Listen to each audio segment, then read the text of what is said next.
Good morning, ladies. Well, like Morgan said, we basically have two sets of children. So we've got our older set, which is Sophia and Olivia. They're 16 and turning 15 this weekend. And then we have our boys. Zachary is 6 and Timothy is 3. So we've got the girls that are 14 months apart and then a 9-year gap, and then these two boys 3 years apart. So I always tell people, I'm parenting toddlers and teenagers at the same time, so please pray for me. Because my home is wild, but so much fun. But I love that God, this was not our plan to have our family look like this, but it was God's plan, and I'm so thankful that it was, because when I got pregnant with Zachary, I was really excited, feeling like, I get a second chance at motherhood. I get to redo all of these little years all over again. Because the girls are so close in age, that first year of my second daughter's life felt like such a blur. They're only 14 months apart, and so it really truly felt like twins, but twins that were like just off in the same stages of one another. So things were rough. And I remember in those very, very early months of my second daughter's life, my husband came home one day and he asked the dreaded question, "So, did you do anything today?" Right. I'm like, "Listen, buddy, the house is still standing, your children are still alive, so yes, I accomplished some things today." But unfortunately, that was really my only benchmark in the very early years of motherhood for me, the very early months, I would say, of motherhood for me. It was keep the house standing and keep the children alive.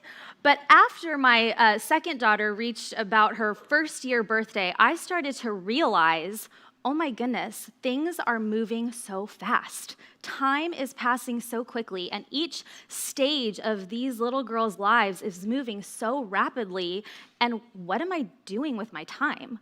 I'm not doing anything. I don't have any goals. I don't have any priorities. I'm literally just wasting time with these precious children, not really doing anything or having any kind of direction. And it was at that time that I actually became a Christian, and I saw and read a verse in the Bible from the book of Psalms that really stood out to me. Psalm 90 verse 12 says, "So teach us to number our days that we may get a heart of wisdom." The Bible is saying that there is a wisdom and a sobriety that comes with knowing that we don't have an infinite amount of time. And I think for all the ladies in this room who are mothers, you understand what I'm saying. These stages of our kids' lives and even of our own life, they go so fast. The days are long, but the years are short, right? We look back and suddenly time is just gone. And so it was really around that time that I started to pay attention and become much more diligent about the way that I was spending my time. So thank God, it took a lot of trial and error. It took a lot of looking around at other moms and kind of paying attention to the way they were doing things. It took a lot of finding moms that I admired and straight up asking them intentional questions. How are you doing that? Why are you doing that? What does that look like? And quite frankly, reading a lot of books and material on time management for me to get a good grasp. And so thankfully, I can stand before you guys 16 years later and say, okay, I am not the same mom that I was 16 years ago, but I'm at a different place, and I've got some great strategies that I'm really excited to share with you all this morning. Because the reality is, mom life is a balancing act. We are juggling so many different things all at once, and it only gets, more balls get in the air the more children that you have, and the activities you need to keep up with, and the appointments, and the play dates, and all of the things, not to mention housework and meals and everything just gets piled up, and suddenly we're juggling all these things going, how do I manage this well? Well, I'm so excited to come alongside you guys this morning and share some tried and true time management practices. So if you have your notes in front of you, I would love if you would jot down point number 1 like this. 4 practices of time management for busy moms. Point number 1 is to clearly identify your priorities. Point number 1 is clearly identify your priorities. One of probably the biggest mistake I made as a young mom was that I had no priorities. I had no goals. I had no vision. My only two priorities were to keep the house standing and to keep the children alive. And that was it. So if that's the benchmark, then that's all that I'm finding time to do. But after I became convinced that Psalm 90 verse 12 is true, that we need to number our days in order to get a heart of wisdom, then I started realizing, okay, I need to define and come up with some priorities, some goals. What am I aiming for? What do I want my children to remember when they leave my home? What do I want them to think back on things that were a priority for our home or for our family? And so that's why clearly identifying your priorities will be the first step in helping you manage your time. It provides you the motivation because you know, what am I aiming for? So the best way to clearly identify your priorities is to think through different categories in your life. So we'll talk through a few of those, and I'll give you a few examples of the types of priorities that I have in each category of my life. Feel free to take notes, and it might look different for you, but these are just some examples to get those creative juices flowing for you. The first one for me, because I'm a Christian, is spiritual. I have that spiritual category, that spiritual bucket, and this is my first and primary priority. I want to make sure that I am getting time hearing from God by reading His Word and talking to God by praying to Him every single day. That is my top priority in the spiritual category. And in sitting and chatting with my husband, we both agreed that not only are personal growth with God important, but also growing as a family in our knowledge of and relationship with God. And so that means that we have a priority for family devotions. That means that we have a priority of when the church calendar comes out, we're getting all of those ministry dates, all of those event dates. Sundays are always blocked out and available for us to keep our first priority first. That is what goes all into that spiritual category. The next category you could think through is your relational category. And so for me, my husband and I, again, sat down together and talked about what are our relational goals with one another. And so we determined that we want to make sure that we're getting in at least 2 date nights a month. So about every other week, we're making sure that we're getting time, whether it's a coffee date or a dinner date, or even just running to Target by ourselves is kind of a treat, or Costco. Getting time one-on-one together is a priority, and we want to make sure that we're doing that at least twice a month. But another relational goal that we have is with our children. Again, what do we want to be pouring into our kids? So each one of us have a goal that we want to make sure that we're getting one-on-one time with each one of our kids once a month. And so for me, because I have 4, that works out that I'm getting one-on-one time with my kids once a week. 1 kid, 1 week out of the month. And my husband has that same goal and priority. You could also think about extended family in this relational category. How often do we want to be seeing grandparents? How often do we want to be making sure that we're getting time with cousins, aunts and uncles, and so on and so forth? Lastly, in the relational category, you can think through friendships. There are important friendships in my life that I want to make sure that I'm having time to maintain. But also, there are often times where I meet a gal and I'm like, you seem awesome. I would love to go grab coffee with her. I want to make sure that I'm carving out time in my schedule to form new relationships too. Another category you can think through is personal, just for yourself. Some options to think through in the personal category would be working out. So my goals for working out are I want to be lifting. I lift weights 3 times a week, and the other 4 days out of the week, I want to be getting in some cardio. But what does that look like for you? What are your goals and priorities in making sure that you are being a good steward of the body that God has given you and taking care of yourself and setting a good example of what that health and wellness looks like for the kids in your home that are watching you? It doesn't have to be something as consistent as working out. Another recent personal goal that I had that actually Morgan chatted about this morning, sourdough. I took the month of January, this past January, so just like a few weeks ago, and I determined I am going to master what has always seemed very intimidating to me, this process of sourdough making. And thankfully, I was able to master it, and we're cranking out sourdough left and right, and my family is very thankful for it. But I took that month to say, this is a short-term goal that I want to learn how to do a new thing. And so it was making sourdough. I'm sure it's not as lovely as yours sounds, or you'll have to give me tips because I'm still very green. And I'm like 3 years late to the sourdough game, but it's fine. We're there.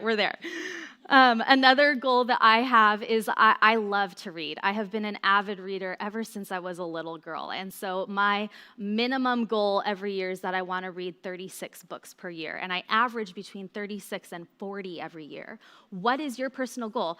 If you're just starting out reading, I don't recommend making a goal of 36 per year, but one book every 6 weeks, one book a month. What are your goals? What do you want to grow in your knowledge of? What do you want to, maybe some classic literature that you've never read before or that you didn't cover in high school, going back and reading it. One of the ways I love doing this actually with my high schoolers is, they're taking different literature classes than I took however many years ago. And so when they come to a book and they start reading a book that I didn't read before, I read it with them.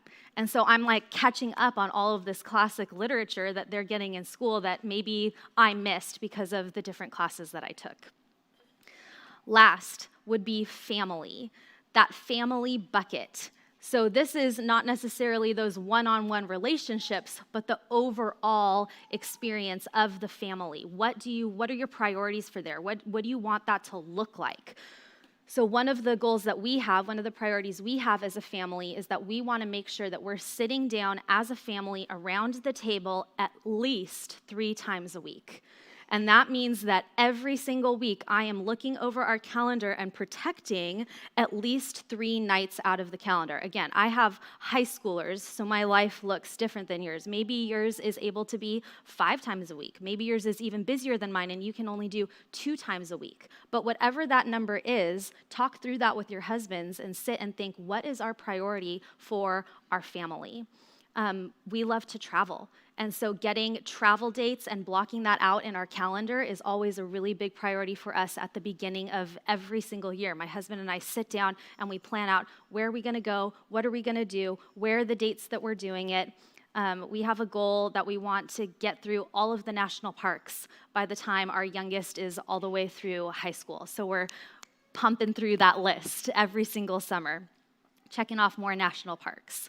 Another family goal that we have is music. Music is super important to us. We want our children to be well educated in music. We want them to be able to make music. And so that means that we're making time to get piano lessons in, voice lessons in, and then not only getting them to and from the lessons, but also making sure that time is carved out at our home for practice, and then exposing them to music. So I'm creating playlists constantly. This is our classical playlist. This is our opera playlist. This is our disco playlist. And that one was actually quite popular. They loved the disco playlist. Our country playlist, everything across the board, every jazz, everything across the board, we've got a playlist of because we want our kids to be exposed to it. So we make the time to either attend musical events, musical theater, symphonies, whatever it may be, or we're listening to music in order to expose our kids to more and more stuff.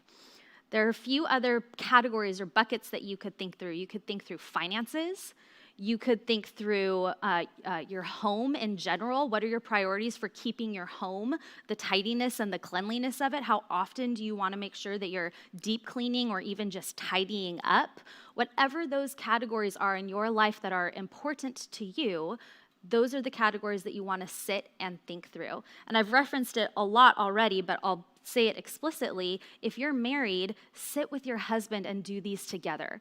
you will be amazed. Oftentimes, your husband will have such differing but creative ideas, things that you didn't think through. And through this conversation, you'll come to see what's important to him and what are his priorities that he also wants to establish and create, either personally or for the home or relationally, whatever, for the family, whatever it may be. So if you're married, sit with your husband and do this together. It's a great, great exercise.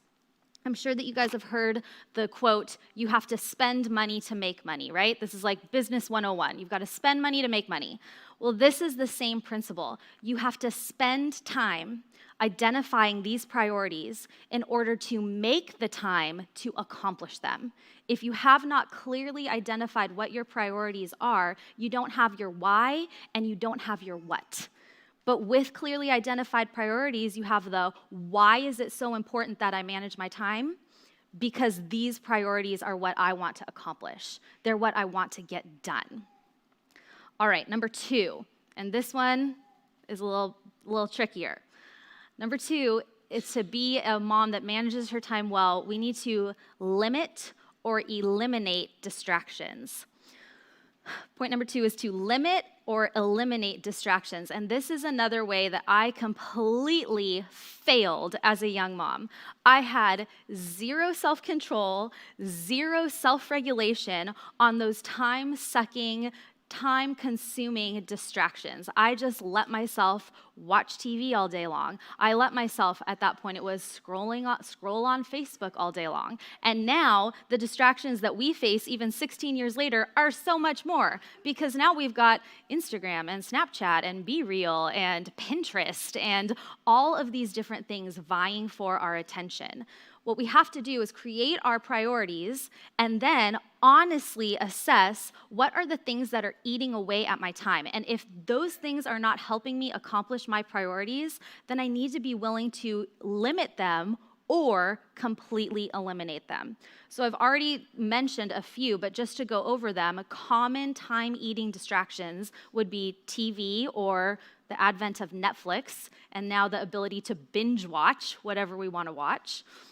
Social media, YouTube, and their now introduction of the shorts, social media, all of these things just, we end up sitting there thinking, oh, I'm just going to hop on and watch one friend's story. Oh, I just got a notification that someone liked my last post, and suddenly we realize that we've sat for the last hour watching reels. These things are time-sucking distractions that just completely eat away at our day and completely eat away at our productivity. So identify which one you are most susceptible to and limit it or eliminate it. One of the best things that you can do on your phone, either you can do this on both the iPhone or an Android phone, you can go into your settings and program a time limit for every app. So I've actually done that with the Instagram app. I've gone into my settings and programmed that app will only allow my phone to be active on it for 30 minutes every day. And once I reach my 30 minutes, I get a little pop-up that says, you've reached your limit for today, and I click OK, and the app goes gray, and it does take a level of self-control because as an adult, you can go in and disable that. You can click, oh, they're so tricky. You can click 15 more minutes, but you've got to just stick to it. No, all right, I've done 30 minutes for the day, that's more than enough, and set it aside for the rest of the day. Another way that you can limit distracting apps on your phone would be to delete the app off of your phone and only access that website or that service via your desktop or your laptop computer. I did that over a year ago with Facebook. I actually deleted the entire app off of my phone, so it's not so readily available at my fingertips. Now, if I want to get on Facebook, I have to go and sit at my desk, open up my laptop, type it into the web browser, log in. It just takes so many extra steps to get to Facebook now. And so that in and of itself eliminates my time on that specific app. If you wanted to be really crazy, you could choose to completely eliminate a distraction and just say, you know what, I'm not going to do this at all anymore. That was something that I was forced to do when I went back to school to finish my bachelor's degree. I went back to school, gosh, when was that, like 10 or so years ago, to finish up my degree for ministry. And when I made that decision, our girls were, I think, or maybe around 5 or 6. And I knew I'm a wife, I'm a mom, I'm working full time, and now I'm going to be going to school full time. Something's got to give in my schedule. And so I made the choice at that point to eliminate TV, Netflix, like movie, show watching from my schedule. I had to. I was forced to do that. But after a year and a half of finishing up my degree, and once I had that diploma, I found I didn't miss TV that much. I didn't feel like I was missing out on anything, and I felt like my life had been improved. I never went back to adding TV back into my life. And that, my friends, is how I read 36 books every year, bare minimum, because rather than watching TV at night, I've got my nose in a book. Figure out what it is that's sucking away at your time, and if it's not helping you advance in meeting these priorities, limit it or be really crazy and completely eliminate it. You can even completely eliminate things for just a short period of time.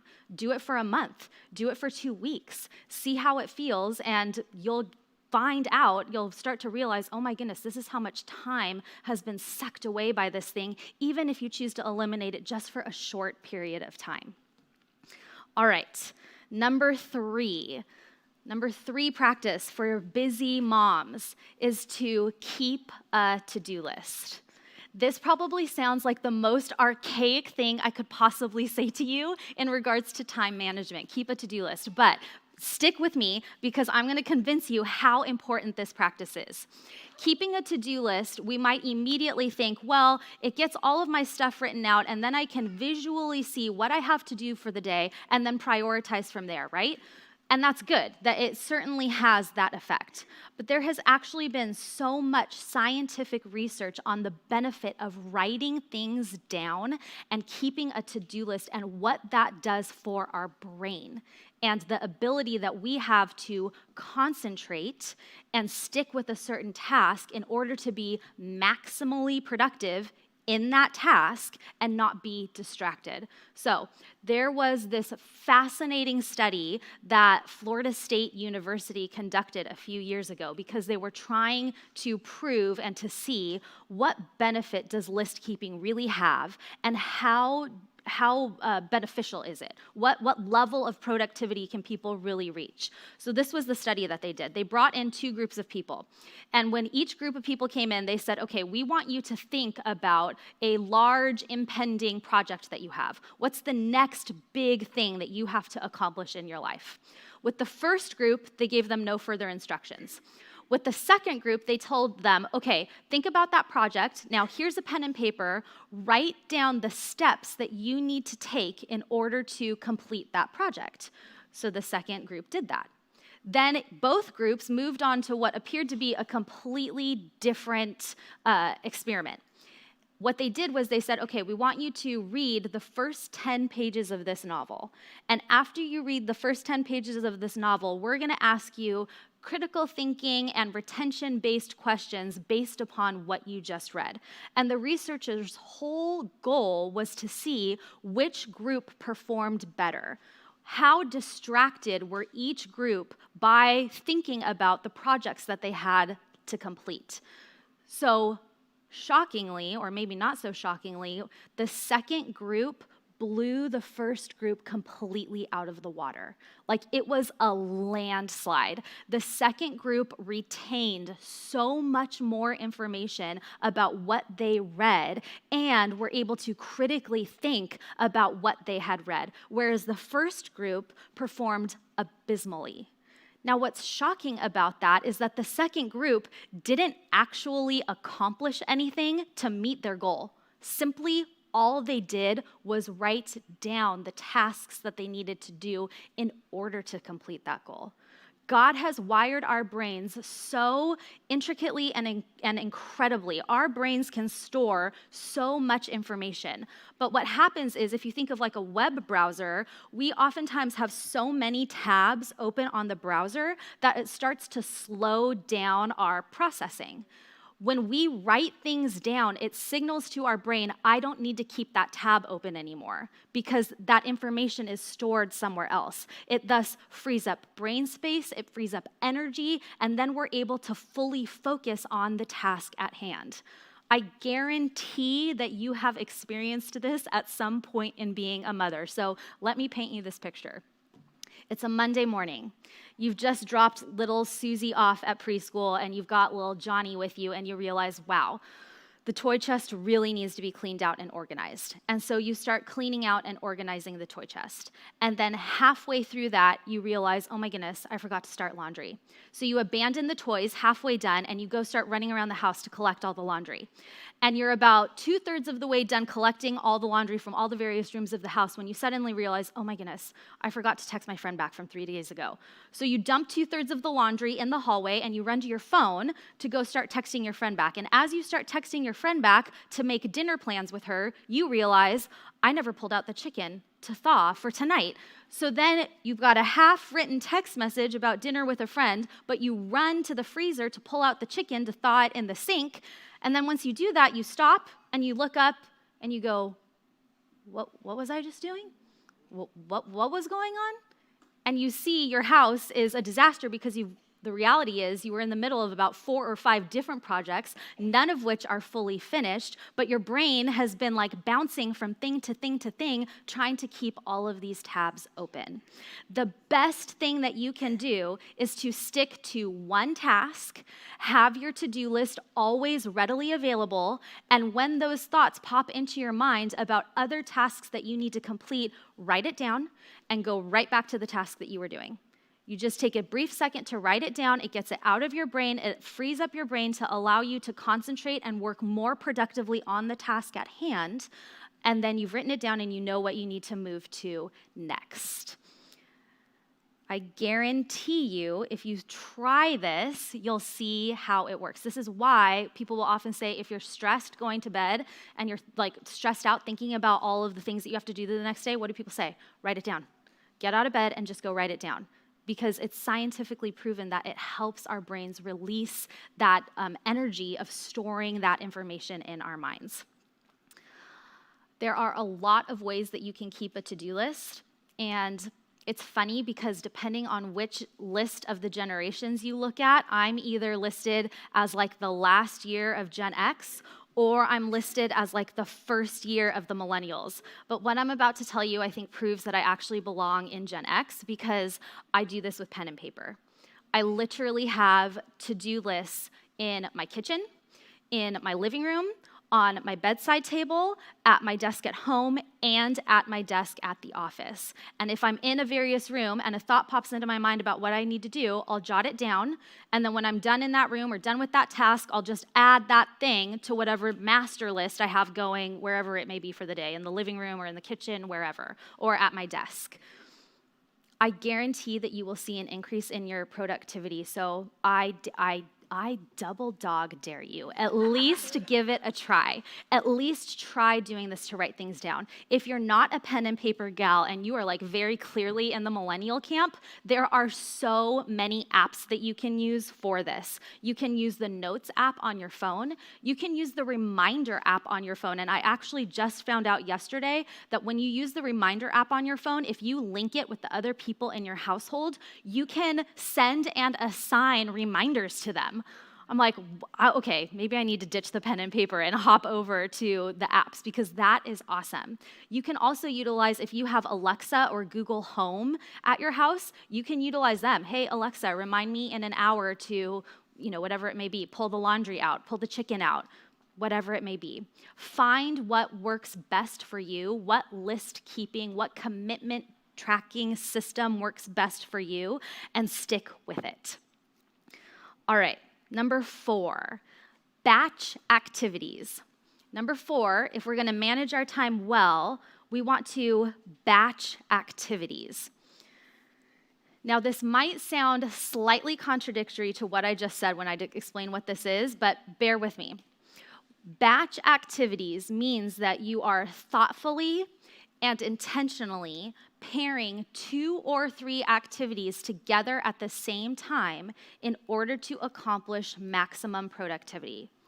So it's doing 2 or 3 activities all at the same time in order to check off a lot of those priorities that you've already established on your priorities list. So some examples of what this looks like from my own life, and I also asked a bunch of my mom girlfriends, hey, what are ways that you guys batch activities? So here's some examples. I guarantee that you are already doing this. And my challenge to you is be creative, talk amongst yourselves. You're going to talk about it at your tables. Be creative, talk amongst yourselves to get ideas of how can you expand batching activities and do that more often throughout your day. So like I've already told you, reading is very important to me. One way that I get through a lot of books is that I listen to audiobooks while I do housework. If I'm cleaning the house, if the kids are down for a nap, then I've got my AirPod in my ear, and as I'm doing my housework, as I'm doing my chores, I'm listening to an audiobook. Doesn't have to be an audiobook. Let's say that there's something an area that you want to grow in your knowledge of. It could be a podcast, but being mindful of utilizing that time that you're doing chores. What can I have in my ear that will help me reach one or multiple of the priorities that I've already established? Number 2, another great idea is to schedule your play dates or your meetups with friends at meal times. Don't do it for coffee. Don't do it for snack. Don't do it like before or after nap or whatever. Do it during a meal time. You're going to have to sit down and have that meal at some point. So get time with your friends over a meal. Get play dates with the kids over a picnic at the park or meeting up at Chick-fil-A and hitting up the play place in there. Schedule your play dates or your friend meetups around a meal. We love to even do this with families. We have several really good family friends that we try to do dinner together at least once a month. And then we're hitting multiple of our things. We're getting dinner as a family around the table. This mealtime just happens to have 2 other families joining us around the table. So being mindful about those meal times and maximizing them to hit your other priorities. I know that Kelly Smith was here a few weeks ago. She was talking with you guys about meal prep, and I heard her mention to cook a double portion and then freeze one and cook the other that night. That is such a brilliant and helpful way to maximize your time in the kitchen. Make double or even triple portions, freeze what you're not going to eat that night, and then you've already got meal prep done for next week or the week after or whenever you want to pull that meal out. One thing that I have loved to do with some girlfriends, I've done this 2 or 3 times, is to get together with like 4 or 5 girlfriends and we actually do freezer meals all together. So each gal picks a recipe and she buys ingredients for everyone else in that group of her recipe. So you've got about 5 different recipes and then everyone comes together and you meal prep all 5 recipes all together. It's a great time to grow in friendships. I guarantee you there will be laughter. I guarantee you you'll have some stories coming out of that kitchen, and you'll walk away with however many meals it is that you guys have prepped together. So much fun, such a fun way to batch activities. Another great thing to do is to invite a friend or even your husband to exercise with you. Get in your exercise time while you're fellowshipping or while you're getting to know someone, or maybe you don't want to be fully sweaty around someone you're getting to know. Maybe more of a good friend you're inviting to exercise with you, or even just go for a walk. Take the kids for a walk around the park. Do that with your husband. Get in your date, your one-on-one time, while also getting in your exercise time. One of my favorite times to be super productive is during bath time. I'll throw my boys in the bath, and then I like to clean the bathroom. This means that I don't give my boys a bath in the same bathroom every night.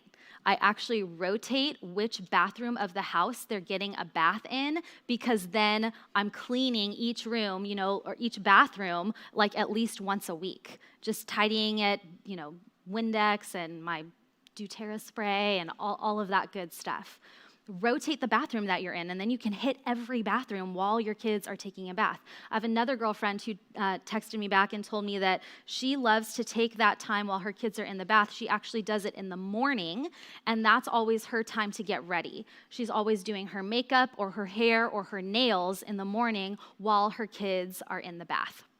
So another great way to do it. Driving time. Oh my goodness, you guys, we spend so much time in the car. Start thinking through, what do you want to learn, or what do you want to teach your children, and how can you do that in the car? So, like I said, we like to travel. This past summer, we went up to Grand Teton National Park. It's a very, very long drive. And so as I was thinking and praying about all this time we were going to spend in the car, I was thinking, what sorts of things do I want my kids to be learning? What do I want to accomplish with this time that we're in the car? And so a couple things came to mind. I personally want to be able to list off all of our 46 presidents. I don't know. Like I said, you guys know, I've already laid out all my cards on the table. I read 36 books a year. I'm a nerd, okay? This just sounded fun to me. I wanted to learn all of our presidents. I found a song on Spotify that sings all of the names of the presidents. Then I was like, okay, well, if I know all the presidents, then I've got to be able to quickly rattle off all 50 states. So then I found a song that had all 50 states. Now, my 16-year-old all the way down to my 3-year-old can not only sing you all 50 states at a moment's notice, but they can also sing you all 46 presidents, because we took time in the car to just listen to these songs. I mean, it was enjoyable. It was fun. There are so many educational songs that you can find on Spotify. We now have 24 of them, I think, on our playlist. There's songs about the water cycle. There's songs about the phases of the moon. And then, of course, we have all of our songs that our Compass kids sing, which are Bible verses that we're helping them to learn and remember. The books of the Bible. We've got a song on there that's the 10 Commandments. Utilize Spotify as an educational tool and your time in the car to start teaching and training not only yourself, but also your kids in things that you want to learn. Another great thing in driving time is obviously audiobooks, but for the kids. So what are some classics that you want to get through with your family? Utilizing that time in the car to all listen to the audiobook together. We've done this now several summers in a row when we do road trips, and honestly, it is some of the sweetest memories that not only I have, but our kids have too. They love listening to audiobooks as a family. Last way that you can utilize your drive time is by making phone calls. Just on Monday, I was driving to meet a girlfriend for breakfast, batching, breakfast and breakfast with a friend. And on my drive down, I called my grandpa. My grandpa lives in Florida. I had a great 20-minute chat with him, but I hit so many of my priorities all in the span of one morning, because I'm being mindful of how can I batch this time, how can I utilize this time to the best of my ability and make it productive.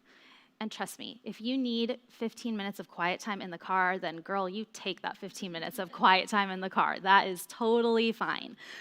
But you can also be really mindful about how to utilize all of this time that we're spending in the car and get creative with it and start, learning things not only for yourself, but also for your kids. So I joked in the beginning that when we had our second set of children, when we had our boys, that I felt like I got this second chance at motherhood. But the reality is none of us get a second chance at motherhood. That first year of my second daughter's life that I wasted, I'm never going to get that time back. So I'm here this morning imploring each one of you to learn from my mistake as a young mom and be diligent about putting some of these things into practice so that you can maximize your time and hit all those priorities that you and your husband have sat and identified for yourselves and for your family. I hope you guys have a great discussion at your table, being creative and talking about all of these things, and thank you so much for having me this morning.